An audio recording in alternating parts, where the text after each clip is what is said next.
Can y'all see me? Hi, look at you looking so beautiful. Thank you. Hello, everybody. How are you? I have been enjoying listening to everybody. This has just been wonderful. I mean, from the beginning, the artist, the director, and the songstress. Okay, this has just been wonderful. So we are really excited for you to cook for us today, or tell us what you're going to be making. While you're cooking, you can tell us a little bit about the history with soul food, how you got started, did you mom and them show you? How did this all work for you? Okay, I will. Now, when we came from slavery, we brought different tastes, different ways of cooking with us. And during that time, they would give us the scraps. And we made those scraps some of the best things. You know what I'm saying? They would give us the parts of the pig that, like the intestines. People call them chitulins. The feet, the pig feet.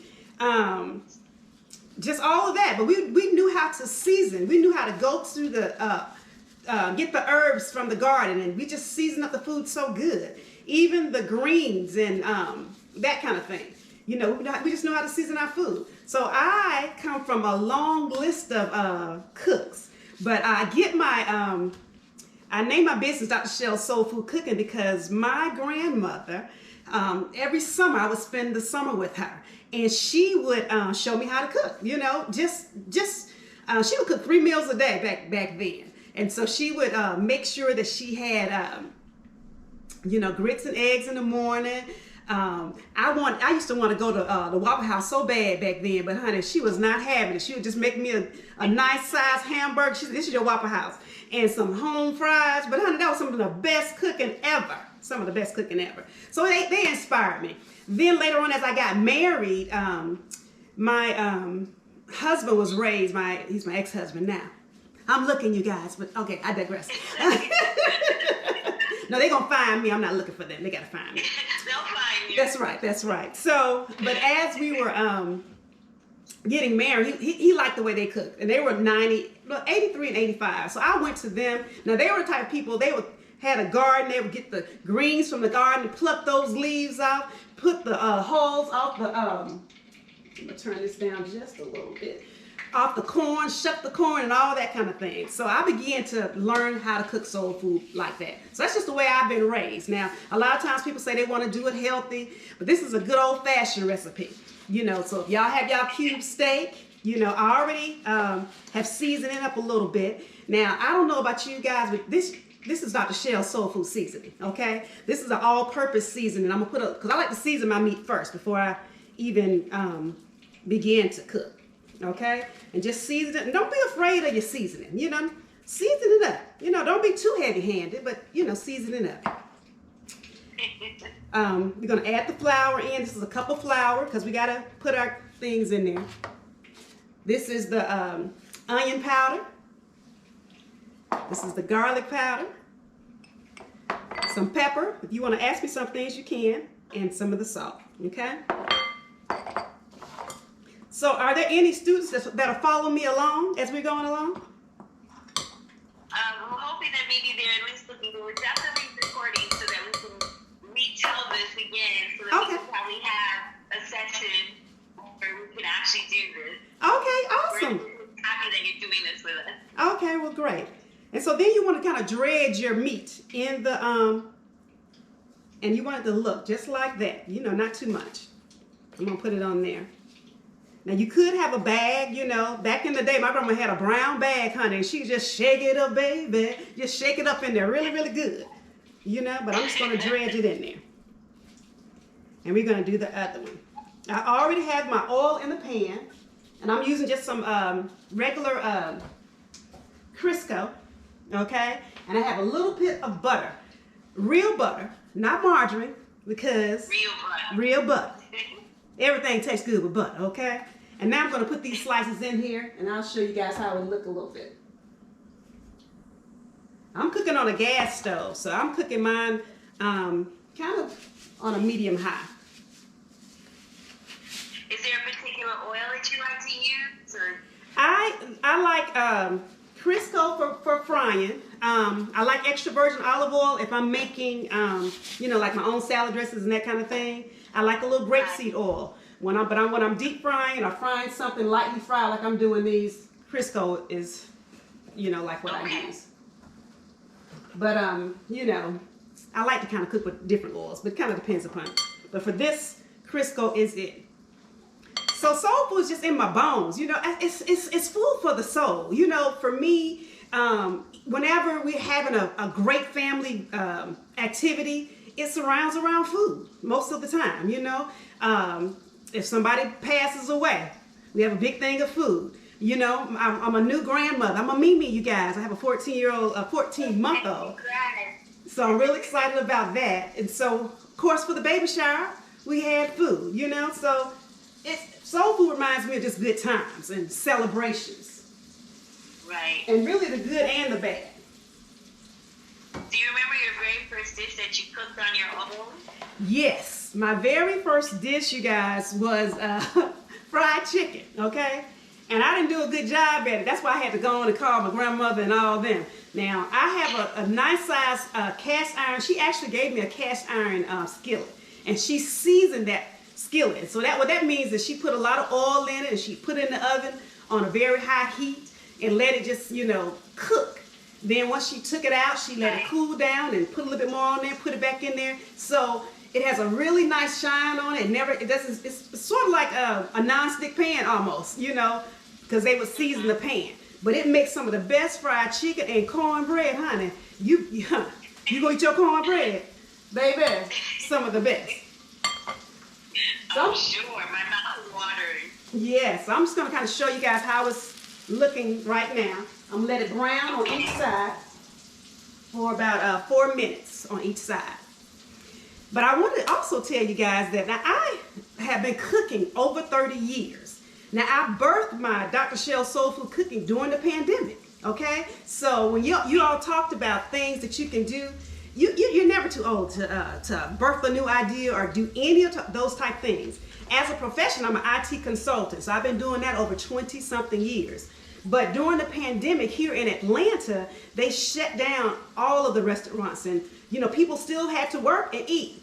And so I realized that it was a market for me to deliver some good old soul food menus. So that's what I did. I went out and I kind of marketed quite a bit on Instagram, but free, and Facebook. And people reached out to me, said, well, can you deliver to my office? Yes, ma'am. Yes, sir. What do you want? So what I do is a weekly soul food menu. They have from Monday to Wednesday to order and prepay. And then we deliver on Friday. So they get good old soul food every Friday. Nice. So what is your most favorite dish food? My most favorite dish is oxtails with gravy. Oh, my goodness. With some good old white rice and peas. Everybody sparked this one. I don't eat meat anymore, but I love oxtails. I'm okay with this, but I still love it. Yes. I love some good old oxtails and gravy and some collard greens. I use turkey now, but when I'm cooking for my family, I actually use pork because my family don't mind eating pork. But since I cook for people now, I just use turkey. I normally use this turkey just to be more healthy give them more healthy options. But I put some good old ham hocks in mine. Ooh, honey, a little bit of seasoning. Baby, it make you smack your mama. And some good old buttery cornbread.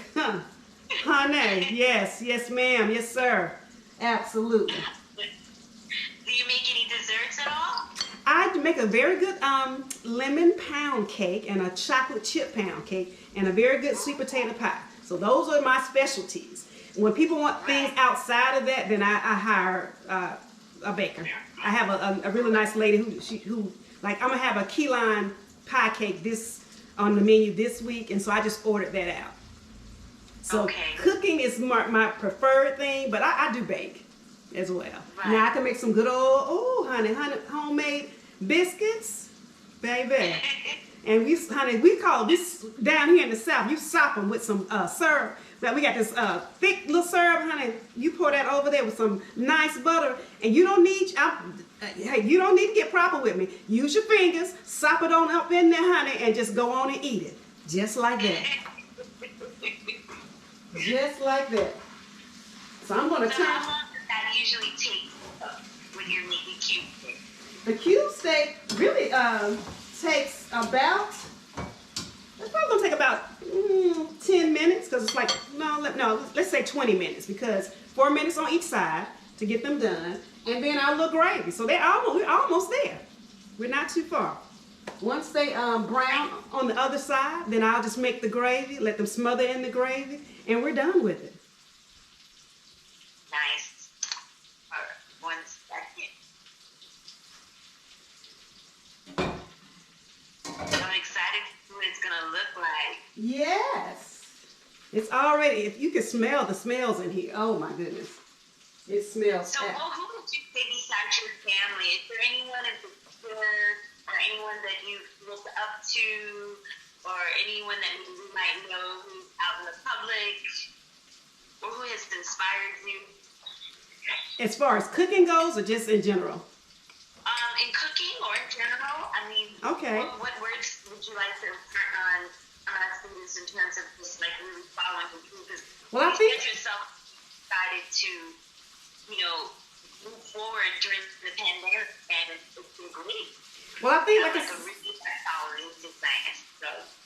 Well, I think on the cooking side, like I said, it was definitely my grandmother, Mary Lee Tyler, and then my grandmama Penn and my aunt Gussie. That's their names. So they really motivated me as far as my cooking style. Now, I do always love looking at the Food Network. And I don't know if you guys used to remember, they used to have the Neelys on there. So I really, really loved them because they were from Memphis, but they cooked soul food all the time. And they have a new young lady on there now, but I just can't think of her name at the top of my head because you're asking me. But they are some of the people that I really, really liked. And still like. I actually use some of their recipes even to this day. Nice. Yes. So I'm just going to flip them over one more time. And then we're going to start on the gravy. So for the gravy, I'm going to use some cream of mushroom. We're going to use a little bit of this. We're going to make a roux. So to make the roux, you just use a little bit of the oil that's in the pan.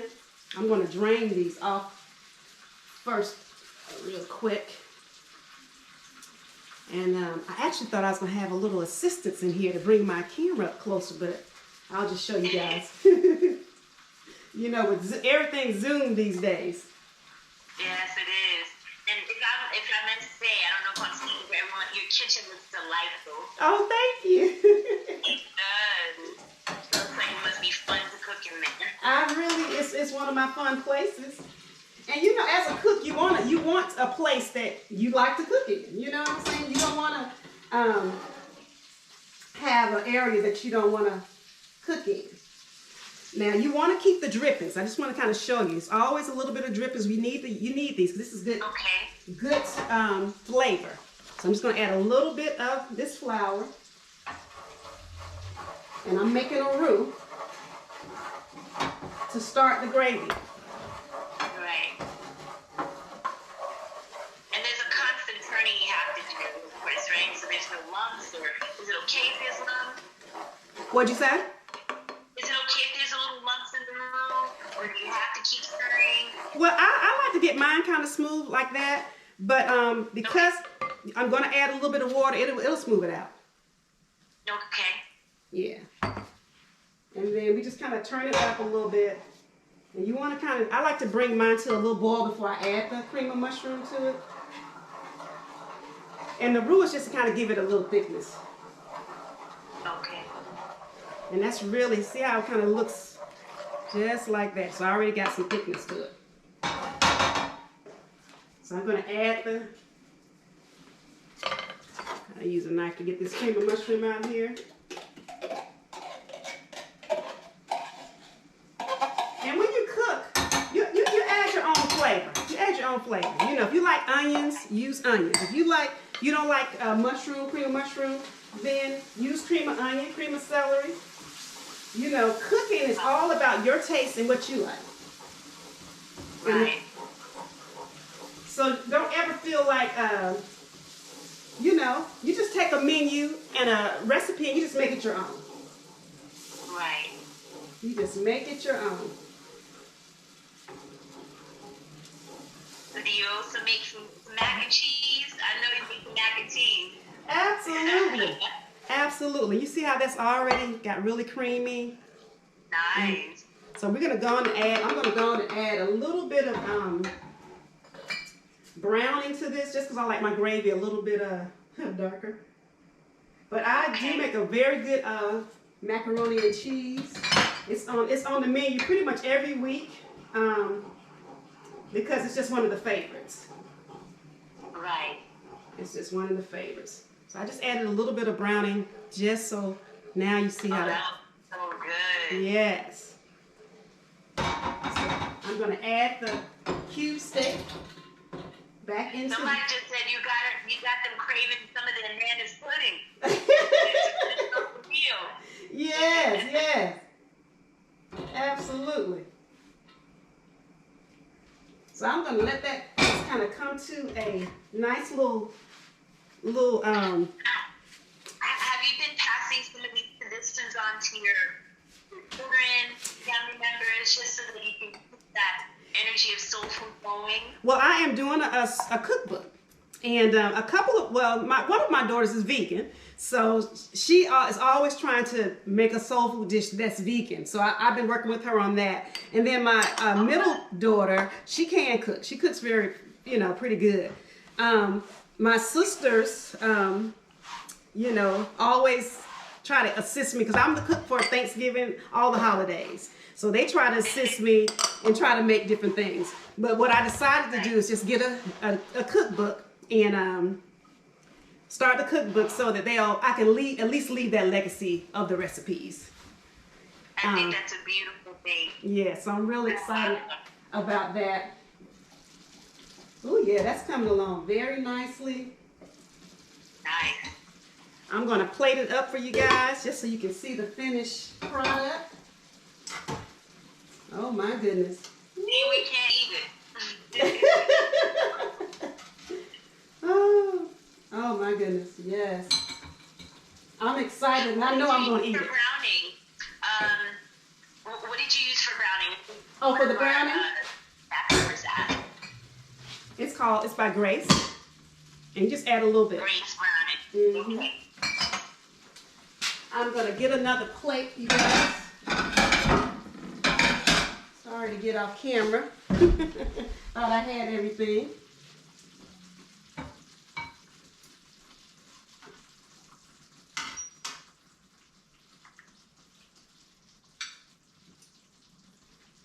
Add a little bit more of this little gravy on here. And hey.